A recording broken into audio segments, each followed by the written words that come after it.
Hello, everybody, and welcome to the 16th video in our series of videos on war and peace in Europe between 1920 and 1945. Today, we are going to be looking at the world after the end of the world, what the world looked like at the end of World War II. As always, we begin with our learning outcomes. So, by the end of this presentation, you guys should know three consequences of World War II. Second, you guys should know what led to the breakdown in the relationship between the Allies and World War II. So to be after World War II, just to be able to document the breakdown in the relationship. And finally, you guys should know what containment, the Marshall Plan, and the Truman Doctrine were. Suppose to start, we're going to look at why the Allies won the war. One of the big things as to why they won the war was manpower. They had much larger armies. Okay, so by the end of April 1945, you can see the USSR army was 12 million strong. The US army in Western Europe was 3.5 million. The British army was 2 million, whereas Germany had an army of 6.1 million going up against an army of 17.5 million.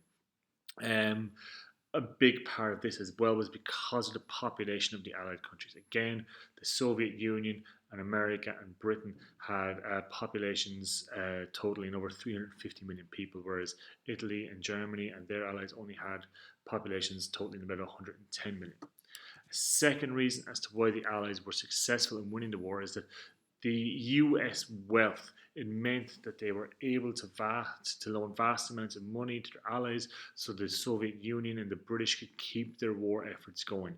They had access to a lot more oil reserves than the Germans had also. They had access to 2,200 million barrels a year, whereas the Germans could only produce about 60 million barrels a year. Also, you can see here just the production of the American economy at the beginning of 1942 in the war with Japan. If you can see there at the bottom, they only had 40 destroyers. By 1945, they had 296. So they were able to produce vast amounts with the resources that they had. They also, and third important reason as to why the Allies won was that they won crucial battles. El Alamein, Midway, Stalingrad, and the Battle of Britain. We've looked at all these battles and they were crucial turning point battles. Um, Also, the Allies were able to keep the shipping lanes open by winning control of the seas. They cracked the German code with the Enigma machine, and they were able to then control the seas. So they were able to ship supplies and men to places where they needed to have them. And they also won the battle in the air. We didn't really discuss it, but the Allied carpet bombing of German cities and industries and resources was particularly brutal. In particular, Dresden, a city in Germany, was bombed on the 13th of January, the night of the 13th of January, and anywhere from 50,000 to 100,000 civilians were killed. The reason we don't know the numbers is because there were so many refugees had come into the city. It was one of the few German cities that hadn't been bombed. It was filled with refugees. Many people see this as a very morally questionable thing that the Allies did. Germany was on its knees. It was only a matter of time before they would take Berlin. The Battle of the Bulge was after passing. The Allies and the West were now advancing into the Rhineland. The Soviets were coming from the Eastern Front. So why did they need to bomb this city and kill these people? Still to this day, a very controversial thing. So now we move on to what the consequences of the war were. So the biggest consequence, obviously, is the death and destruction that was caused. They believe that about 55 million people died. You're talking about 6.5 million Jews who were killed in the Holocaust, not to mention the Magyars who were killed, the what happened to the populations of Poland. Then you look at the army casualties for the Soviet Union, for even in the Southeast Asia as well. The world was absolutely just completely crucified, really, by the demands of the war. Another thing then was that Europe lay in ruins as well. We just saw the bombing of Dresden. All of Eastern Europe and a lot of Germany was now laying in ruins. The second big consequence of the war was that it changed Europe forever, and it also changed the nature of international cooperation. So Britain and France, who had always been huge powers on the world stage from the Middle Ages, really, they were no longer big powers in the world, and they were unable to hold on to their empires.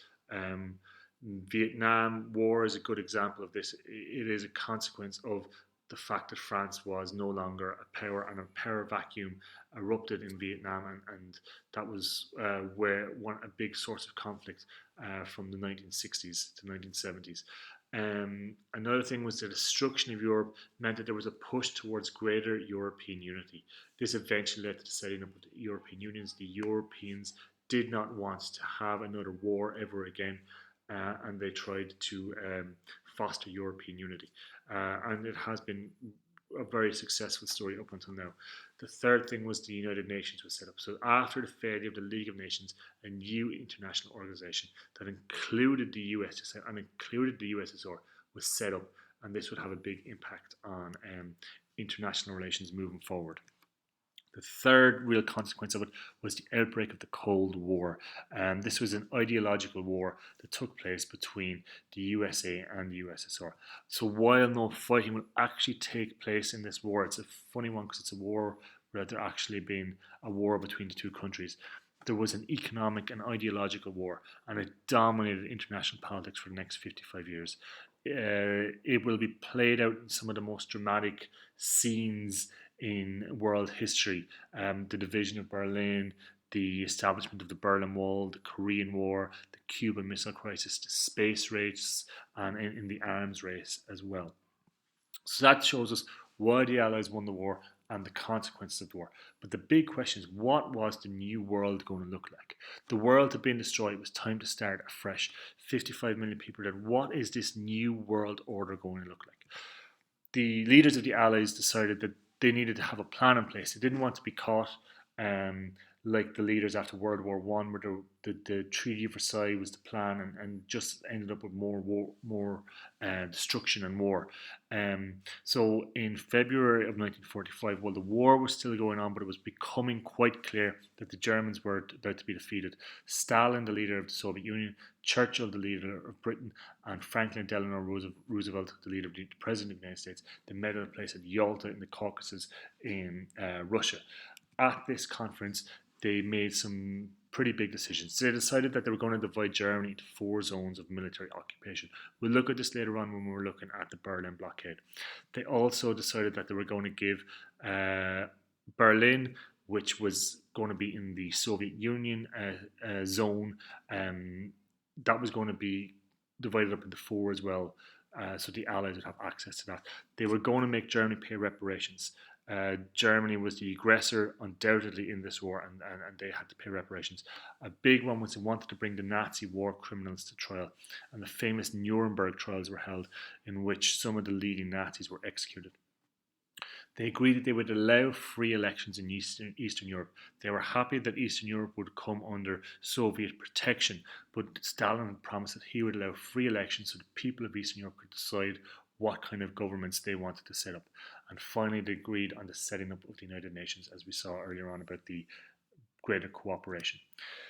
They met again in Potsdam in July and August of 1945. In April 1945, Franklin Delano Roosevelt had died. He had just been elected to another term as president, and he was replaced by his vice president, Harry Truman. Remember, Harry Truman is the one who was responsible for dropping the bomb on Hiroshima and Nagasaki, the atomic bomb. The major decision to come from the Potsdam Conference was that Russia had decided that they would join the war against Japan in the Pacific. The Potsdam Conference ended on the 3rd of August. 3 days later, the Americans dropped the atomic bomb. They had given no hint to the Russians that they possessed this bomb. So when that bomb hits, it really tells the Soviets that they can't trust the Americans as friends and allies, which people had hoped they would.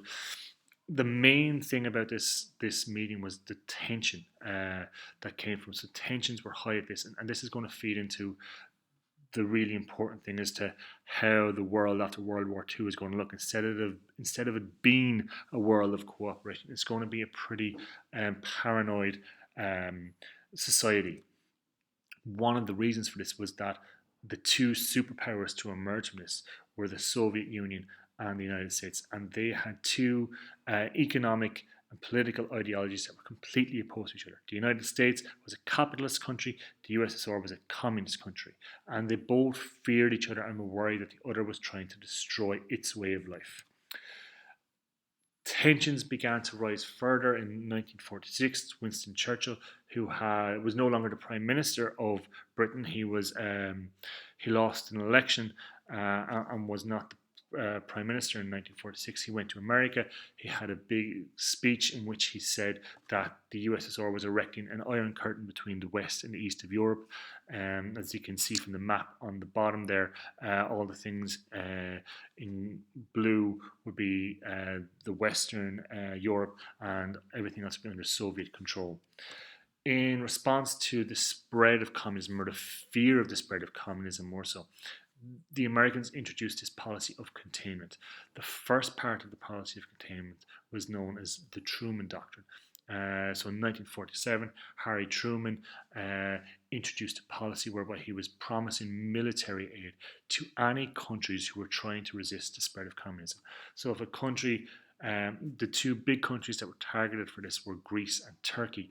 I suppose after World War II, these countries were collapsing just from the trauma and the damage that had been done in them. It was political anarchy, and who was going to rule these countries was up for grabs. The United States gave military aid to capitalist countries. They might necessarily have been the nicest of people, but as long as they were willing to have the capitalist model of for the economy, America was willing to give them money. Like I said, this was part of the bigger policy of containment, which was to stop the spread of communism.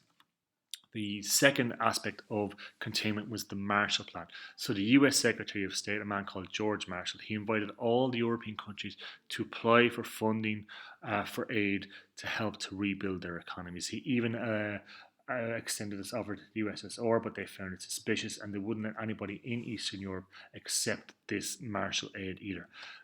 The main reason for Marshall Aid was they wanted to assist the economic recovery of Europe to try and stop the spread of communism. And they also believed that it would provide markets for American businesses also. So these are the two big aspects of the containment policy, the Truman Doctrine and the Marshall Plan. So that brings us to the end of our presentation. So by now you guys should know 3 consequences of the war. You guys should know what led to the breakdown in the relationship between the Allies after World War II. And finally, you guys should know what containment, the Marshall Plan and the Truman Doctrine were. Thanks for watching. Hope you guys got something good from this video.